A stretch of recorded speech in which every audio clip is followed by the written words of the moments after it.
¿Por qué no me acompaña a orar?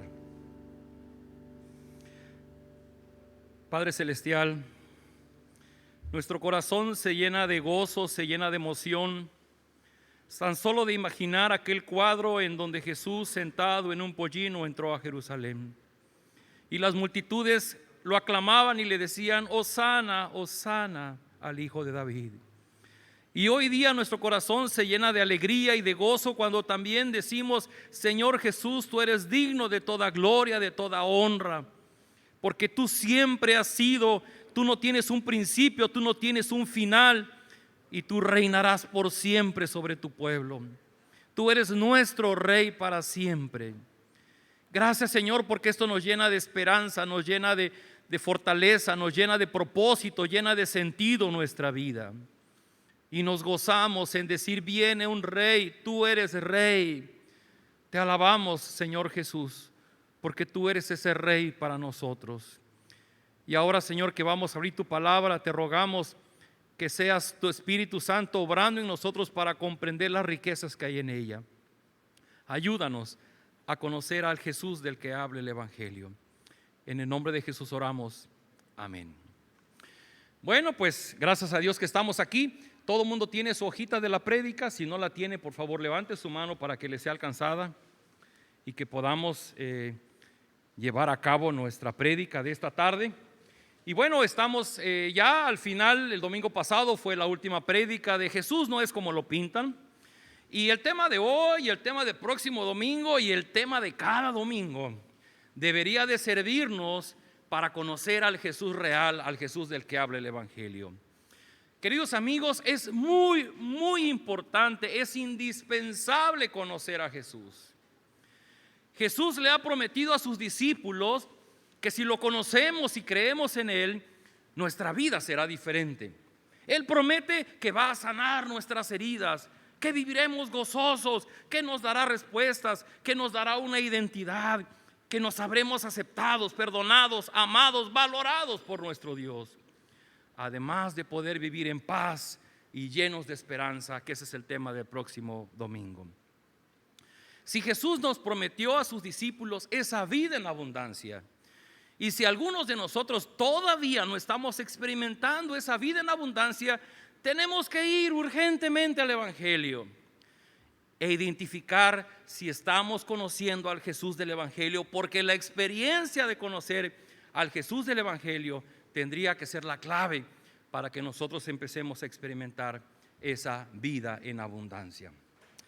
Y bueno, el tema de hoy, debo de reconocer, y se los voy a decir, hoy no es un tema ligero. No pretendo que se rían, no pretendo que lloren, simplemente es un tema con alto contenido doctrinal.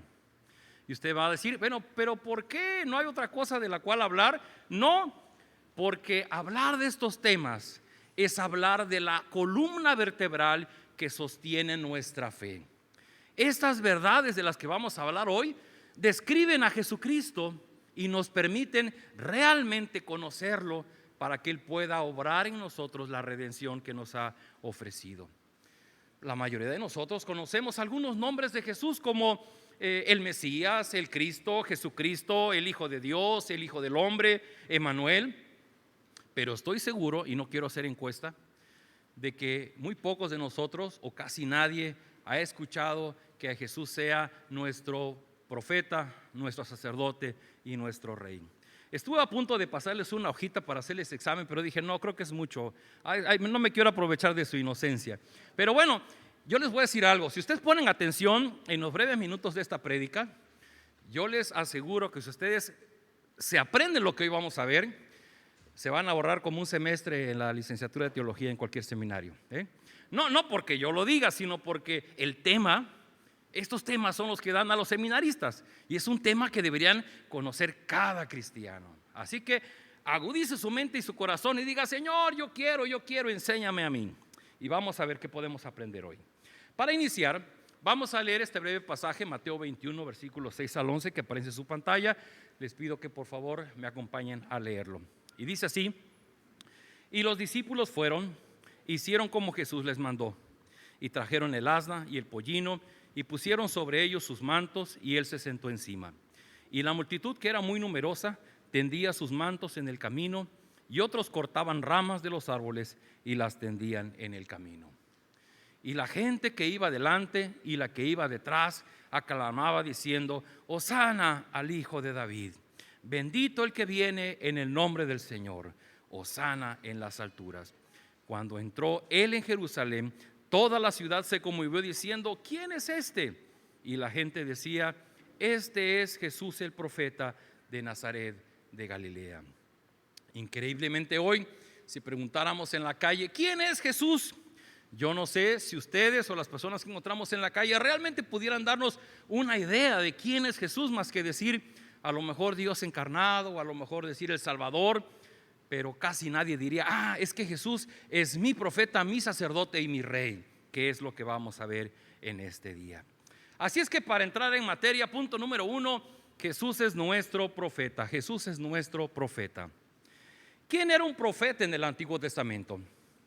Los apuntes están en su hojita por si les gustan ahí ir siguiendo. El profeta en el Antiguo Testamento es una persona que transmitía el mensaje de Dios sirviendo como un portavoz. Es muy importante comprender la similitud o la manera de definir profeta como un portador de una voz o como un portavoz. Es decir, la persona, el mensajero, solo transmite el mensaje. No habla de suyo propio, no habla por sí mismo, no genera, no inventa, no produce el mensaje. Simplemente habla de lo que Dios le dice. Y los profetas que están registrados en la Biblia, tanto mayores como menores, si ustedes leen sus libros, van a ver que en todos los casos dicen: así dijo Jehová, así ha dicho Jehová. Y el profeta simplemente repetía el mensaje que había escuchado de Dios. Ahora, estos mensajes, en una buena medida, eran predicciones de eventos futuros y que siempre, escúchelo bien, siempre resultaron verdaderos. Estas predicciones casi siempre eran anunciando el castigo de Dios a su pueblo porque su pueblo se había convertido en idólatra, o eran predictivos en el sentido, por ejemplo, de las promesas del Señor Jesús. Hay una falta de precisión en la cantidad de promesas, pero se habla que en el Antiguo Testamento deben haber más de 100 promesas que dijeron diferentes profetas y se cumplieron en la persona del Señor Jesucristo. Entonces, el profeta del Antiguo Testamento o hablaba para anunciar la venida de un Mesías, o hablaba para anunciar un castigo que venía por la desobediencia del pueblo. En otras veces, en las menos posibles, el profeta le hablaba al pueblo recordándole la voluntad de Dios y animando a su pueblo a obedecer y a servir a Dios. Ahora, la gran pregunta: ¿en nuestros tiempos todavía existen profetas? Y yo lo digo con mucho respeto porque sé que hay algunas denominaciones, algunos grupos evangélicos que dicen el profeta. Bueno, yo quiero darle lo que nosotros hemos encontrado en la Escritura. Y vamos a ir a Hebreos capítulo 1, versículos del 1 al 3, que ese es un pasaje muy importante para comprender qué ha sucedido con los profetas. Léanlo conmigo, está en la pantalla, y dice: Dios, que muchas veces y de distintas maneras habló en otros tiempos a nuestros padres por medio de los profetas, en estos días finales nos ha hablado por medio del Hijo, a quien constituyó heredero de todo y mediante el cual hizo el universo. Este texto, ahí está en su hojita, está la cita, circúlenla porque luego la puedan leer con calma en su casa. Dice básicamente esto: que Dios en el pasado habló muchas veces, miles de veces seguramente, y lo hizo de distintas maneras. ¿Se acuerda? A Moisés se le apareció en una zarza de fuego ardiente, por ejemplo, ¿no? Entonces, hay distintas maneras como se apareció a los profetas, y lo hizo a través de todos los profetas que están registrados en el Antiguo Testamento. Pero dice: pero en estos días finales nos ha hablado por medio del Hijo. Ese es un texto muy importante que nos da a entender que los profetas del Antiguo Testamento, y que hablaron respecto de la venida de Jesucristo, una vez que viene Jesucristo, Él es el último profeta. Y en ese sentido, los profetas del Antiguo Testamento eran una figura. Este concepto es muy importante en la Escritura. Los que están en conexión hemos visto que la Biblia tiene dos partes: el La Biblia tiene dos partes, el Antiguo y el Nuevo. Y justamente en medio, ¿quién está? El Señor Jesús. Entonces, todo el Antiguo Testamento va a hablar de la promesa de la venida del Señor Jesucristo. Y el Nuevo Testamento nos habla de que ya vino y el inicio de su iglesia y las promesas de cuando Él va a regresar por segunda vez y el juicio final. Entonces, todo lo que hicieron los profetas fue una figura de lo que el Señor Jesucristo haría cuando Él vino. Y cuando Él vino solamente hizo algo: dar el mensaje de Dios a su pueblo. Vamos a ver un par de textos. Uno está en Juan 3, 31, 34. Igual lo vamos a leer en la pantalla. Dice así: el Hijo de Dios viene del cielo y es más importante que todos los que vivimos aquí en la tierra y hablamos de las cosas que aquí suceden. El que viene del cielo es más importante y habla de lo que ha visto y ha oído en el cielo. ¿Se fija? El profeta terrenal hablaba de lo que recibía de Dios. Jesucristo, como el Dios que vino encarnado, Él vino a dar el mensaje de lo que Él vio en el cielo, en otro nivel. ¿Ok? Sigue diciendo: sin embargo, muchos no quieren creer en lo que Él dice. Pero si alguien le cree, reconoce que Dios dice la verdad, ya que cuando el Hijo habla, el que habla es Dios mismo, porque Dios le ha dado todo poder de su Espíritu. Por favor, pongamos atención a esto. Hay grupos religiosos por ahí que andan diciendo que Jesús es un profeta como los del Antiguo Testamento. Nosotros decimos que Jesucristo es Dios hecho carne, Dios encarnado. ¿Cuál fue uno de los propósitos de que Jesús se hiciera carne, que viviera, venir entre nosotros? Bueno, además de ir a la cruz, vino siendo portador del mensaje de Dios para nosotros. Es como si Dios nos hubiera mandado un embajador, nada más que era el mismo, y dijo: antes se lo mandé decir con los profetas, ahora se los vengo a decir yo mismo. Entonces, en ese sentido, los profetas que hubieron en el Antiguo Testamento eran portadores de ese mensaje. Jesús no. Jesús, siendo Dios mismo, Él hablaba el mismo mensaje de parte de su Padre. Y hay otro texto en Juan 17, versículos 7 y 8 que dice así: ahora saben que tú me diste todo lo que tengo, porque les he dado el mensaje que tú me diste y ellos lo han aceptado. Saben que tú me enviaste y lo han creído. Está en su hojita esta parte. ¿En qué sentido Jesús es nuestro profeta? Jesús es nuestro profeta porque nos revela a su iglesia toda la voluntad de Dios mediante su Espíritu y su palabra para nuestra edificación y salvación. Jesucristo vino como portador de ese mensaje y a su iglesia el Señor Jesús nos enseña. Por eso es tan importante cuando una persona va llegando al Evangelio y dice: oiga, yo quiero leer la Biblia. Si usted se va a Génesis va a ser muy difícil. Le recomendamos váyase a los Evangelios. Los Evangelios nos hablan de la vida, de la obra y el ministerio del Señor Jesucristo. Por ejemplo, Juan es un libro poco menos histórico y tiene más enseñanzas. Recomendamos que se lea Juan. Cuando ustedes leen el Evangelio, lo que están conociendo es el mensaje del cual Jesucristo nos trajo de parte de Dios que está en el cielo.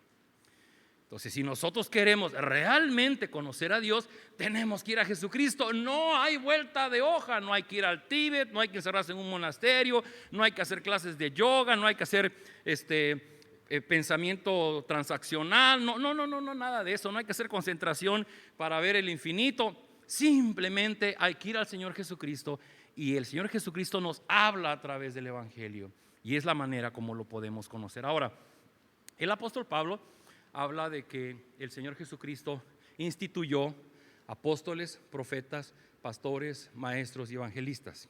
Y él mismo dice allá en Efesios 2, capítulo 2, versículos 20 al 22, dice que el fundamento de la iglesia es los profetas y los apóstoles, y la piedra angular es Jesucristo. Entendemos que los apóstoles y los profetas que estuvieron en el tiempo de Jesús e inmediatamente después fueron el fundamento de lo que es la iglesia cristiana hoy día. Y hasta ahí llegaron los profetas para nosotros. De ahí para acá, nosotros entendemos que Dios ha instituido pastores, maestros y evangelistas, que son los que nos enseñan la verdad del Evangelio. Así es que, por eso es que en la iglesia hay predicación, por eso es que hay clases de discipulado, por eso hay clases de conexión, por eso hay clases de damas. ¿Por qué? Porque estamos propagando, estamos compartiendo el mensaje que el Señor Jesucristo nos ha dejado y que debemos compartir para que ustedes conozcan a Jesús. De ahí la importancia cuando una persona dice, pues es que yo no tengo tiempo para las clases, es que yo no puedo ir, es que yo no le entiendo, es que es muy aburrido. Pues es como estar junto a Jesús y Jesús te quiere decir, oye, yo te quiero enseñar, te quiero platicar el mensaje que tengo de Dios para ti. Y tú dices, mira Jesús, pues es que como que no le entiendo, como que es muy pesado, yo mejor, nada más déjame estarte cantando alabanzas, ¿no? Entonces ya no estudio la Biblia, pero yo canto. No, son dos cosas totalmente separadas y esto tiene mucha importancia. Así es que imagínese usted, ahí pesa una gran responsabilidad en mis hombros, que los fines de semana luego no puedo dormir, porque lo que yo deba de compartir con ustedes no son las ideas y las conclusiones de Joel Castañeda.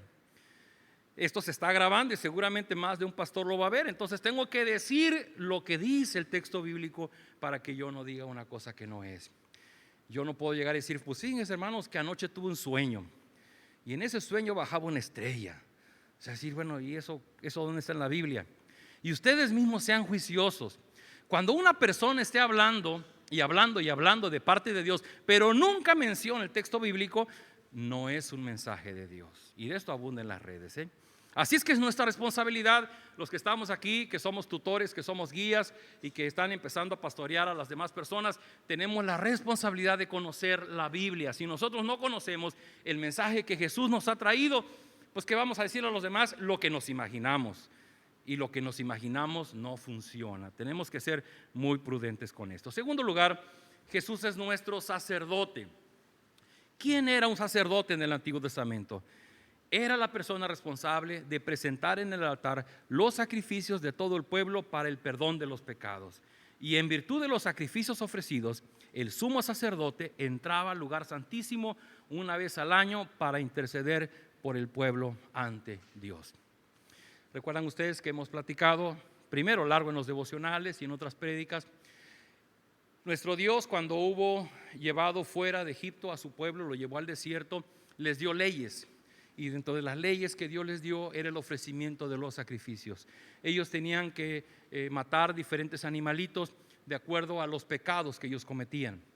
Y no es que el animalito en sí nos diera el perdón, es que esos animalitos eran figura del sacrificio que Jesucristo más tarde haría por nosotros. Entonces el sacerdote era la persona responsable. ¿Se acuerdan que el tabernáculo y después el templo de Jerusalén tenía a la entrada un gran atrio, un gran patio en donde entraban las personas para entregar sus animalitos y que fueran sacrificados? Luego los sacerdotes llegaban las ofrendas al lugar santo y luego el sumo sacerdote entraba una vez al año al lugar santísimo para llevar e interceder por su pueblo, por sus pecados ante Dios y tener el perdón de Dios. Esta función que hace el sacerdote de recibir las ofrendas, de llevarlas al altar, de ejecutar el sacrificio y luego llevarlos ante el Padre, ante Dios, para interceder por el pueblo, es la función de un sacerdote. Y esto lo vamos a ver muy claro porque en Hebreos capítulo 9, versículos 24 al 28, les dije que era algo un poquito doctrinal. Espero que esté yendo yo bastante claro. Leo con ustedes este pasaje porque nos va a hablar de cómo Jesucristo, más bien dicho, cómo los sacerdotes, otra vez, eran figura. Lo que ellos hacían era una figura de lo que sucedería después con el Señor Jesucristo. Leo para ustedes, dice así: porque Cristo no entró en el santuario hecho por seres humanos, que era solo una copia del santuario verdadero. ¿Se fijan? El sumo sacerdote entraba al tabernáculo o entraba al templo, al lugar santo o al lugar santísimo. Dice: Jesucristo no entró a un tabernáculo ni entró al templo de Jerusalén. ¿Jesucristo a dónde entró? A un santuario verdadero que está en el cielo. Dice: Cristo entró en el cielo mismo y allí se presenta ante Dios para pedirle que nos perdone. No entró para ofrecerse como sacrificio muchas veces, como aquí en la tierra lo hace el jefe de los sacerdotes, que entra una vez al año para ofrecer una sangre que no es la suya. De la misma manera, Cristo se ha ofrecido una sola vez para que muchos seamos perdonados de nuestros pecados. Después, Él volverá otra vez al mundo, pero no para morir por nuestros pecados, sino para salvar a todos los que esperamos su venida. Hermanos, amigos, los sacerdotes del Antiguo Testamento también fueron una figura del Señor Jesucristo. Las tareas que ellos hacían fueron reemplazadas por Jesús. El sacerdote agarraba a un animalito, lo mataba y vertía la sangre. Jesucristo, Él es dijo Juan el Bautista, Él es el Cordero de Dios, Él es el que se sube al altar y Él es el que derrama su sangre por nosotros. Y Él mismo, tomándose a sí mismo, va hasta la presencia de Dios y presenta ese sacrificio para que nosotros tengamos el perdón de los pecados. Y luego se queda allá intercediendo por nosotros, que se acuerdan el domingo pasado decíamos, ¿sabías que Jesús está orando por ti? De lo que hablábamos de Pedro. Este hecho es genial, es fundamental. ¿Ven por qué las personas que están haciendo oraciones a Juan y Abraham por ahí no tienen ninguna gracia? Porque a quienes ellos oran o a quienes ellos levantan sus oraciones no hicieron lo que Jesucristo hizo. ¿Qué hizo Jesús? Primero, una vida perfecta, sin desobedecer a Dios, totalmente pura delante de Dios. Segundo lugar, de su propia voluntad acepta ir al Calvario. Y decía Pilato y Herodes, es que no encontramos de qué acusarlo, este hombre no ha hecho nada. Y los judíos, crucifícale, crucifícale. Bueno, finalmente lo crucificaron. Él no mereciera la cruz del Calvario. Y una vez que Él muere, Él llega a las puertas del cielo. Me gusta preguntar cuando estamos en las clases de discipulado y le digo, suponte que un día tú y yo llegamos al cielo y tocamos la puerta, ¿no? Toc, toc, toc. Y nos abre un ángel y dice, dígame, oiga, pues yo ya llegué, quiero entrar al cielo. Y ese ángel nos diría, bueno, pero pues muéstrame tu credencial o tu carta de presentación. No, pues es que sacan credenciales, mira, yo fui buena persona, yo era miembro de Península Viva, yo daba mis ofrendas, daba mis diezmos, no decía malas palabras, siempre ayudé al prójimo, siempre ayudé a los viejitos, le daba de comer a los pajaritos. Y él te va a decir, no, es que eso no sirve, no es suficiente. Y lo único que va a valer es que digamos, es que me está esperando Jesús, que está en la presencia del Padre, y Él me dijo que yo podía entrar. Si quiere, pregúntele a Él para que le hable y para que me deje pasar. Y cuando le pregunten a Jesús, oye, Señor Jesús, acá en la puerta está uno que se llama Joel, va a decir, sí, Él es uno de mis discípulos, que pase. Y vamos a entrar hasta la mismísima presencia de Dios. ¿Se dan cuenta de eso? Toda la riqueza de la vida cristiana nosotros nos la vivimos mortificados porque decimos, es que somos malas personas, es que somos muy inconstantes, es que yo no hago las cosas como Dios quiere, y nos descalificamos a nosotros mismos. Cuando es que Cristo ya pagó lo suficiente y bastante. Dice en Hebreos capítulo 10, acerquémonos pues confiadamente hasta el trono de Dios. Como dijeran los mexicanos, entremos hasta la cocina, porque Cristo ya abrió el acceso. Y como dice Pablo, para que delante de Él podamos decirle, Abba Padre, Papá Dios. ¿De qué manera el Señor Jesús es nuestro sacerdote? Bueno, habiéndose ofrecido a sí mismo, Él no ofreció un cordero, Él se ofreció a sí mismo una sola vez, como un sacrificio sin mancha para lograr el perdón de nuestro pecado, reconciliarnos con Dios y presentarse ante el Padre para interceder continuamente por nosotros. Queridos amigos, ¿qué es lo maravilloso de esta noticia? Que ahora aquellos que hemos creído en Jesucristo como nuestro sacerdote, tenemos acceso al Padre, dicen ahora 24/7 de los 365 días del año. La oficina de Dios no tiene horario, no tiene ni días ni horas hábiles. Usted puede hablar las 24 horas de los 7 días de la semana, de los 365 días del año, y su llamada será atendida. Cuando levanten la bocina, te van a preguntar de parte de quién, y usted lo único que tiene que decir, ni siquiera diga su nombre, diga en el nombre de Jesús, y la llamada va a entrar y se va a registrar. Jesús dijo, cuando ustedes oren, oren en mi nombre para que les sea dado lo que están pidiendo. Por eso nosotros cuando oramos, siempre usted asegúrese, siempre de manera consciente, al terminar su oración, diga: Señor, todo esto, si te doy gracias, si te pido, lo hago en los méritos de lo que Cristo hizo en la cruz del Calvario. Porque usted lo quiere hacer a su propio nombre, créame que no va a pasar ni del techo su oración. Tercera, vamos rápidamente con Jesús nuestro Rey. Cada uno de esos puntos sería como para una sola prédica de unos 45 minutos, pero bueno, estoy tratando de hacerlo muy sencillo, muy rápido, para que usted se ahorre esos 6 meses en un seminario estudiando la licenciatura en teología, ¿ok? Un rey. ¿Quién era un rey? Bueno, el concepto de rey no es propio del pueblo de Dios. Todas las naciones desde la antigüedad siempre hubo en el hombre la idea de tener un gobernante.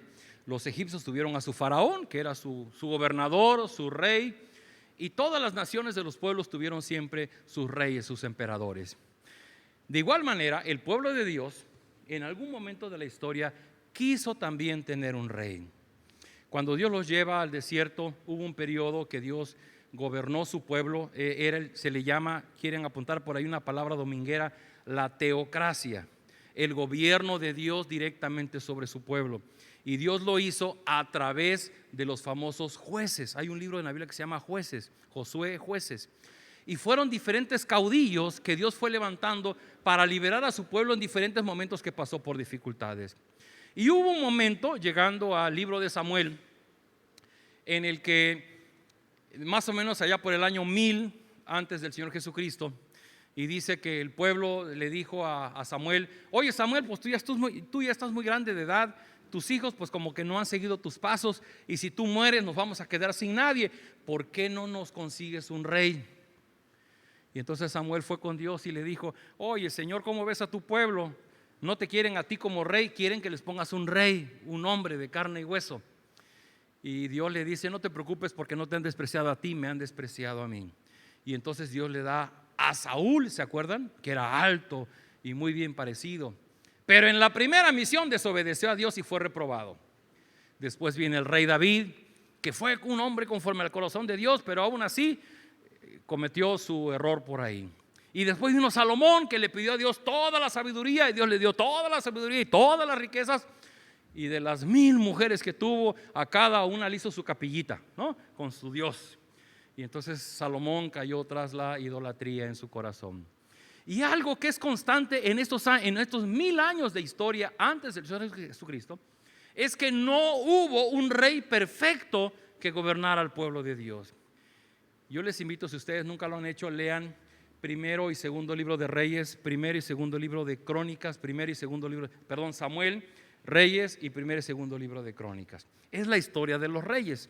Y van a ver ustedes, agárrense un plumón, y cuando estén leyendo, sobre todo los reyes, van a ver que muy seguido aparece la frase: e hizo lo malo ante los ojos de Jehová, y le enojaron, y se enojaron más que todo lo que sus padres habían hecho.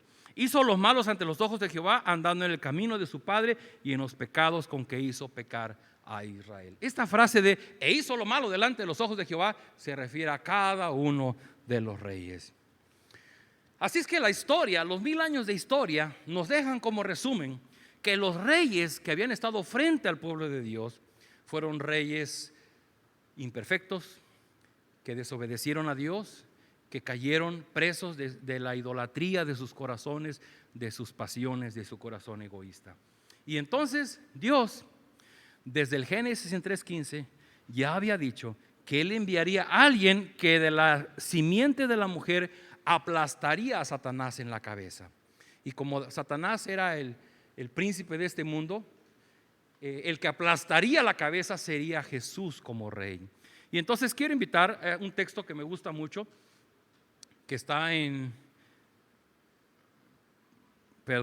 debe ser Lucas, se me olvidó cambiar la frase de Mateo, debe ser Lucas 1:30 al 33, leo para ustedes y dice: entonces el ángel le dijo: este niño llegará a ser muy importante y lo llamarán Hijo del Dios Altísimo. Dios lo hará rey como hizo con su antepasado David. Gobernará a la nación de Israel para siempre y su reinado no terminará nunca. Ese es lo bonito y lo hermoso de cuando el ángel se presenta ante María y le dice: María, es que tú has sido bendita entre las mujeres, porque el ser que llevas en tu vientre y que va a nacer será el rey de Israel para siempre, del mismo linaje del rey David, que fue el rey que le dio paz al pueblo de Dios allá en Jerusalén. De esa manera se contrasta la llegada de Jesucristo como rey en comparación de los 1000 años de historia en donde los reyes israelitas habían hecho un desorden de la vida del pueblo. Y el Señor Jesucristo llega para implementar su reino. Ahora que leíamos Lucas, hablábamos de lo que es el reino de Dios. Tuvimos una prédica aquí del reino de Dios, que Jesucristo dijo: el reino de los cielos se ha acercado, arrepiéntanse y crean en el evangelio. Y esto era que el Señor Jesucristo vino para instaurar, para arrancar su reino entre nosotros. Y otro pasaje que a mí siempre me ha gustado y cada rato lo repito, pero si pueden apréndanselo de memoria porque es muy muy importante. Filipenses 2 del 9 al 11 dice: por eso Dios le otorgó el más alto privilegio, está hablando de Jesús, y le dio el más importante de todos los nombres, para que ante Él se arrodillen todos los que están en el cielo, los que están en la tierra y los que están debajo de la tierra, para que todos reconozcan que Jesucristo es el Señor y den gloria a Dios el Padre. El único que merece toda gloria es Jesús. Dice el pasaje: para que ante Él se arrodillen los que están en el cielo, en la tierra y debajo de la tierra. Yo no sé quiénes están abajo de la tierra, pero los que están allá abajo también se tienen que arrodillar ante Jesús. Querido hermano, querida hermana, ¿cuándo fue la última vez que usted se arrodilló ante Jesús? No levante su mano, pero yo le digo algo. Si usted ha pasado ya varios días sin doblar sus rodillas ante Jesús, tiene que cuestionar su fe y su amor a Dios. Porque cualquier persona que se da cuenta que Cristo es nuestro profeta, aquel que nos trajo la voz de Dios, que es mi sacerdote y se ofreció por mí y está ahí arriba intercediendo por mí, y que hoy día es mi Señor, es mi Rey y que está gobernando, yo lo menos que puedo hacer es caer de rodillas todos los días, de ser posible. Señor, gracias, estoy vivo, gracias porque tú eres Rey, porque eres Rey para siempre. Yo me voy a morir, mi vida va a acabar en este mundo, pero tú seguirás siendo Rey por la eternidad. ¿De qué manera es Jesús nuestro Rey? Traté de resumirlo porque, bueno, para que lo sepan, me apoyé en libros doctrinales, se llama catecismos y se llama confesión de fe. Y bueno, tiene un lenguaje un poquito pesado. Yo que allá en el seminario lo dan en 6 meses, yo se lo doy aquí en media hora, pues como que no, ¿verdad? Pero trato de resumir. Por ejemplo, ¿qué hace Jesucristo como nuestro Rey? Número 1, llama a las personas que hemos de venir a formar su pueblo. Queridos hermanos, queridos amigos, ustedes que están presentes aquí, los que están como visitas, bienvenidos. Pero ¿sabe usted algo? Nosotros creemos firmemente que cada persona que llega a poner su pie en este salón, bueno, o en cualquier otra iglesia cristiana, pero hablando de Península, puede ser que lo haya obligado, le haya hecho manita de puerco su esposo, su esposa, su primo, su cuñado, su compadre, su papá, su mamá, no sé. Pero en el fondo y en la realidad es Dios quien está llamando. Hoy en la mañana yo oraba por ustedes y le decía: Señor, es tu iglesia, es tu mensaje. Trae a las personas que van a escuchar esta mañana tu palabra. Discúlpenme, no los invité yo. Si usted sintió el deseo de venir, es el Rey que puso en su corazón el deseo y la motivación de acudir a su casa para escuchar su palabra. Es algo hermoso. Ese Rey está vivo, ese Rey trabaja en nuestros corazones y nos motiva, nos impulsa para buscarlo. Y dice, nos llama porque sobre nosotros va a gobernar. ¿Cómo hace su gobierno sobre nosotros? Nos bendice y nos corrige por nuestro pecado. Vean la más importante: nos bendice y nos corrige. Si yo le dijera esta semana a usted: hágame una lista de todo lo que usted recibió de la mano de Dios. Bueno, pues tengo una casa, tuve ropa, tuve comida, tuve trabajo, tuve dinero para mi transporte, tuve dinero para acá, Tuve familia, tuve amigos, pasé momentos agradables, pues lloré, recibí la bendición de Dios, consoló mi corazón, etcétera. Pero si por alguna razón cualquiera de nosotros estamos desobedeciendo a Dios en algún área de nuestra vida, créame que Jesucristo va a corregirnos.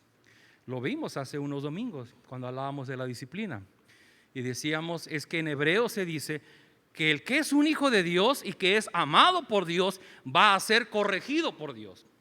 Dice, si usted está en el pecado y no siente ningún remordimiento y no es corregido por Dios, es que seguramente usted no es hijo de Dios, porque los que somos hijos de Dios somos corregidos por Dios. Así que, amigo, amiga, si el día de ayer o el día de antier o hoy en la mañana o mañana usted de repente hace algo o deja de hacer algo que debe de hacer y usted siente como que algo adentro de su cabeza no le deja en paz, es Jesús a través del Espíritu redarguyéndole por su desobediencia. ¿Qué otra cosa? Dice, nos ayuda en todas nuestras tentaciones y sufrimiento. Esta me encantó. ¿Quiénes de aquí son pecadores? Ahora resulta que algunos no. ¿Quiénes de aquí son pecadores? Levanten la mano. Les tengo una excelente noticia. El Señor sabe que somos pecadores y sabe que no nos deja solos en nuestro pecado. No nos deja solos en la tentación. Él está junto a nosotros para sostenernos. ¿Se acuerdan lo que dijimos el domingo pasado? Estoy orando por ti para que tu fe no falte. ¿Usted está en tentación? ¿Alguna muchachona, a mis hermanos varones los está echando el ojo? ¿A mis hermanas algún varón guapo les está picando el ojo? ¿Lo están invitando a hacer un negocio turbio? ¿Le están invitando a que pagando una mochada se ahorra algo? Acuérdese que el peor pecado es el que se hace con premeditación, alevosía y ventaja. Es el peor pecado. Cuando sabemos que es pecado, estamos pensando cómo hacerle para pecar, pero que no se note que ya pecamos. Y cuando aprovechamos las circunstancias para hacer algo contra la voluntad de Dios. Pero aquellos que somos hijos de Dios, dice la Escritura, que Dios como nuestro Rey está junto a nosotros, nunca nos deja solos. El Señor Jesucristo no te dice, pues mira, tú ya sabes, ahí tú verás, y se lava las manos y se va. No, Él permanece a tu lado, Él nunca se va. Él ve cuando estás pecando, Él ve cuando estás cayendo en condenación. Y Él habla a tu espíritu y te dice, Joel, reacciona. Es el Rey. Otra hermosa, cómo actúa como nuestro Rey, dice, frenando y venciendo a nuestros enemigos. Esta sí es para darle un aplauso a nuestro Dios, porque Él como nuestro Rey frena y vence a nuestros enemigos. ¿De qué tiene usted temor? ¿Vive usted con temor? ¿Sí tienen temores en su corazón? Bueno, solamente que sea por su conciencia, porque en lo que refiere al Señor Jesucristo, Él dice, tú eres mi hijo. A ti nadie te pone un dedo encima a menos que yo lo permita. Y si lo permites, por algo o para algo. Hermanos, yo sé que vivimos en una de las ciudades más difíciles del mundo. No, hace unos años éramos de las ciudades más peligrosas del mundo o de México. Gracias a Dios no nos pasó nada. ¿Saben por qué? No es porque tengamos buena suerte. ¿Saben por qué los que pasamos el COVID y estamos aquí? No es que tengamos buena suerte. Es que el Señor Jesucristo dijo, hey, este es mío, con Él no te metas. Otra cosa que hace como Rey, ordena poderosamente todas las cosas para su propia gloria y para nuestro bien. Eso es maravilloso. Algunos de ustedes ya lo saben, tengo 58 años. Y es increíble saber que Dios tiene en su agenda personal mi vida día por día y hora por hora de aquí a que Él me llame a su presencia. Él ya lo tiene escrito, ya sabe lo que yo voy a hacer, las regadas que voy a dar, los aciertos que voy a dar, ya sabe lo que voy a hacer, lo que voy a hablar, lo que voy a pensar, ya lo tiene. ¿Y sabe qué hace Él? Que entonces ordena, mueve las cosas en su tablero para que todo lo que yo haga, aún mis errores, sirvan para darle gloria a Él. y para que todo lo que suceda sea para mi bien. Dice Romanos 8:28 que los que amamos a Dios, todas las cosas que hacemos resultan para nuestro bien, conforme al propósito que hemos sido llamados. Y por último, esta no me gusta mucho, pero así lo dice la Escritura: como rey, toma venganza sobre quienes no conocen a Dios y no obedecen al Evangelio. Allí en Mateo capítulo 25, el Señor Jesús decía que cuando Él venga por segunda vez, Él separará a los corderos de los cabritos, a las ovejas de los cabritos. Y a las ovejas dirá: benditos de mi Padre, vengan. Y a los cabritos les dirá: apártense de mí y mándenlos al infierno, al fuego que hierve día y noche. Y Él va a castigar a aquellos que nunca quisieron creer en Él. Es algo que también hace como rey. Así es que, queridos amigos, queridos hermanos, ese es el Jesús del que habla la Biblia. El Jesús que es nuestro profeta, porque Dios se hizo hombre para darnos de viva voz el mensaje de Dios. Número 2, es nuestro sacerdote porque Él se sacrifica Él mismo para darnos a nosotros el perdón de pecados y estar delante de la presencia del Padre intercediendo por nosotros. Y hoy día permanece a nuestro lado para gobernarnos, para bendecirnos, para corregirnos, para transformarnos, para ayudarnos en nuestras debilidades, para ser nuestro Rey de tiempo completo. Yo quisiera terminar, ahora me ha dado por escribir oraciones. Alguien por ahí me decía que le sirve porque aprende otras formas de orar. Y bueno, le pedí a Dios que me diera esta oración, está en su hojita. Una vez más le voy a pedir que la escuche, que la lea conmigo. Y después de que yo la lea, si usted la quiere orar también, órela por favor. No son palabras mágicas, son palabras que salen del corazón. Y dice así: Dios del cielo y de la tierra, hoy quiero agradecer que conforme a tu conocimiento anticipado de las cosas y a tu plan eterno, tú me has provisto de un profeta, sacerdote y rey. Gracias porque hoy día el Señor Jesús se hizo carne para darnos de viva voz tu mensaje de amor y salvación. Gracias porque también se ofreció a sí mismo para lograr el perdón de mis pecados e interceder continuamente ante ti. Gracias porque hoy día me gobierna, me corrige, me ayuda en mis tentaciones, me sustenta en mis debilidades, frena a mis enemigos y hace todo en mi vida que sea para tu gloria y para mi bien.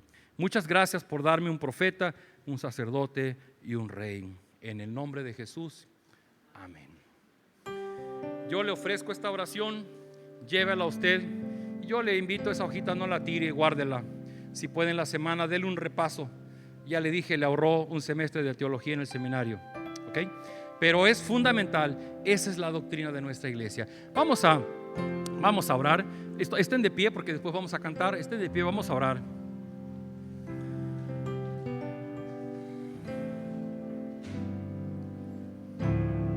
Ahora sí, acompáñenme todos en voz alta, vamos a leer esta oración. Terminamos y entonamos el siguiente canto. Tome su hojita, por favor. Leemos, dice así: Dios del cielo y de la tierra, hoy quiero agradecer que conforme a tu conocimiento anticipado de las cosas y a tu plan eterno, tú me has provisto de un profeta, sacerdote y rey. Gracias porque hoy día el Señor Jesús se hizo carne para darnos de viva voz tu mensaje de amor y salvación. Gracias porque también se ofreció a sí mismo para lograr el perdón de mis pecados e interceder continuamente ante ti. Gracias porque hoy día me gobierna, me corrige, me ayuda en mis tentaciones, me sustenta en mis debilidades, frena a mis enemigos y hace que todo en mi vida sea para tu gloria y para mi bien. Muchas gracias por darme un profeta, un sacerdote y un rey. En el nombre de Jesús, amén. Cantemos.